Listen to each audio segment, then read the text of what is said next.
Welcome back to Ramya talks official. Prabhas దర్శకుడు మారుతి కాంబినేషన్లో తెరకెక్కించిన చిత్రం ది రాజాసాబ్. డిసెంబర్లోనే విడుదల కావాల్సిన ఈ చిత్రం కొంచెం ఆలస్యంగా సంక్రాంతి కానుకగా థియేటర్లోకి వచ్చేస్తుంది. ఈ మూవీలో మాళవిక మోహనన్, నిధి అగర్వాల్, రిధి కుమార్ హీరోయిన్లుగా నటిస్తున్నారు.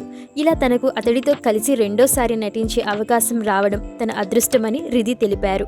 ఇక రాధేశ్యామ్ మూవీలో తను చేసిన ఒక సన్నివేశంలో తన నటనకు ప్రభాస్ ఎంతో మెచ్చుకున్నాడట.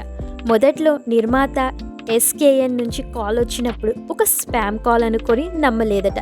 ఆ తర్వాత తన మేనేజర్ వివరించడంతోనే ఒప్పందం కుదిరిందని చెప్పుకొచ్చింది.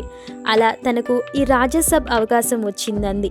రాధేశ్యామ్ సినిమా షూటింగ్ సమయంలో తనకు తొలి రోజున ప్రభాస్ చీర గిఫ్ట్గా ఇచ్చారని తెలిపింది రిధి. తనకి లభించిన ఓ లవ్లీ గిఫ్ట్ అని పేర్కొంది. 3 సంవత్సరాల క్రితం ఇచ్చిన ఆ చీరను తను ఇప్పటికీ దాచుకొని ఎంతో ప్రత్యేకంగా చూస్తున్నది. మరి ప్రభాస్ ఇచ్చిన చీర మీకు ఎలా అనిపించింది కామెంట్ చేయండి. వీడియో నచ్చితే లైక్ చేయండి, సబ్స్క్రైబ్ చేయండి.